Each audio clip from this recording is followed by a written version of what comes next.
Breaking news చూస్తున్నాం. భారత్ జోడో న్యాయ యాత్రలో పర్యటిస్తున్న రాహుల్ గాంధీకి చేదు అనుభవం ఎదురైంది.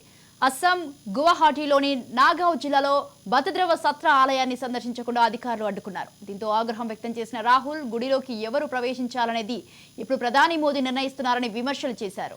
మేం ఆలయాన్ని దర్శించుకోవాలనుకున్నాం. ఇక్కడకు రాకూడనంత నేరం నేనేమి చేశాను? మేము ఇక్కడకు వచ్చింది ప్రార్థించడానికి, ఎలాంటి సమస్యలు సృష్టించడానికి కాదని రాహుల్ అన్నారు. యాత్ర మార్గంపై ఒకసారి పునరాలోచించుకోవాలని ఆదివారం రాహుల్ను అస్సాం ముఖ్యమంత్రి హిమంత బిశ్వ శర్మ కోరారు. అయోధ్యలో ప్రాణ ప్రతిష్ఠ నేపథ్యం ఘర్షణలు చోటు చేసుకునే అవకాశం ఉందని ఆందోళన వ్యక్తం చేస్తూ ఈ అభ్యర్థన చేశారు.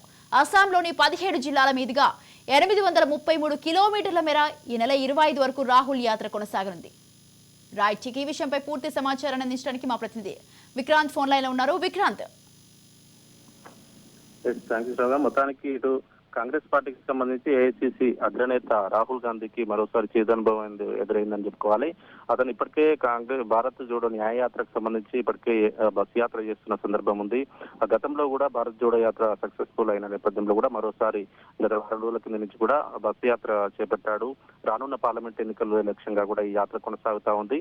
మొత్తానికి ఇది ఇటు అస్సాంకు చేరుకున్న నేపథ్యంలో కూడా అస్సాంలో ఇటు గతంలో కూడా ఇటు కాంగ్రెస్ పార్టీ నుంచి బీజేపీ పార్టీలో చేరాడు. ఆ తర్వాత ముఖ్యమంత్రిగా అయిన నేపథ్యంలో హిమంత బిశ్వ శర్మ గతంలో కూడా ఇటు గాంధీ కుటుంబాన్ని గురించి కూడా అవహేళన చేస్తూ కూడా గతంలో మాట్లాడిన సందర్భం ఉంది. దాన్ని కూడా ఇప్పటికే ఏఐసిసి నేతలు కూడా కోర్టులో కేసు దాఖలు చేసిన సందర్భం కనిపించింది. మరోసారి ఇటు అస్సాంకు రాహుల్ గాంధీ వచ్చిన సందర్భంలో కూడా యాత్రకు సంబంధించి కూడా రూట్ మ్యాప్ సరిగా లేదనేసి చివరి నిమిషంలో ఆ రూట్ మ్యాప్ కూడా మార్చిన సందర్భం ఉంది. ఇప్పటికే దాని గురించి ఈ రోజు సాయంత్రం దేశవ్యాప్తంగా కూడా అన్ని రాష్ట్రాల్లో అన్ని జిల్లాలలో కూడా ఇప్పటికే దీక్షలు చేయాలి, ధర్నాలు చేయాలి, నిరసనలు చేపట్టాలని కూడా ఏఐసిసి పిలుపునిచ్చింది. కానీ మరోసారి ఈ రోజు మాత్రం ఇటు ఇప్పటికే ఇటు అయోధ్య రామ మందిరానికి సంబంధించి కూడా ఇటు పెద్ద ఎత్తున దేశవ్యాప్తంగా సంబరాలు చేసుకుంటున్న నేపథ్యంలో కూడా ఇటు రాహుల్ గాంధీ కూడా గుడికి వెళ్ళడంతో కూడా దానికి దర్శించుకోవడానికి వెళ్తుంటే అడ్డుకున్నారని తెలుస్తా ఉంది. పోలీసులు అడ్డుకొని రామ మందిరానికి సంబంధించి పూజలు జరుగుతున్న నేపథ్యంలో కొంత గందరగోళం నెలకొనే పరిస్థితి ఉంది కాబట్టి దర్శనానికి సమయం ఇవ్వలేమనేసి కూడా పోలీసులు చెప్తా ఉన్నట్లు తెలుస్తుంది. దాన్ని ఏఐసిసి అగ్రనేతలతో పాటు రాహుల్ గాంధీ కూడా తీవ్రంగా తప్పుపట్టాడు. నేను కేవలం దర్శనం కోసం వెళ్తున్నాను, నేను ఎందుకు దర్శనం చేసుకోవద్దు అనేసి కూడా పోలీసుల్ని రాహుల్ గాంధీ నిలదీశాడు. మరోవైపు ఇటు ప్రధాని నరేంద్ర మోడీని కూడా విమర్శిస్తూ కూడా ఇటు మాట్లాడడం జరిగింది రాహుల్ గాంధీ.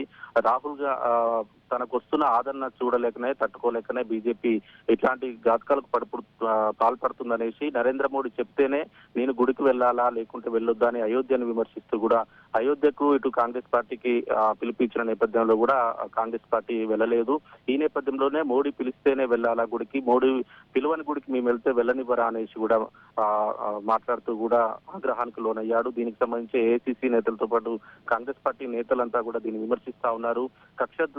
కక్షకు పాల్పడుతుంది బీజేపీ ప్రభుత్వం, కేంద్రంలో ఉన్న బీజేపీ ప్రభుత్వం అనేసి మాత్రం కాంగ్రెస్ పార్టీ విమర్శిస్తా ఉంది.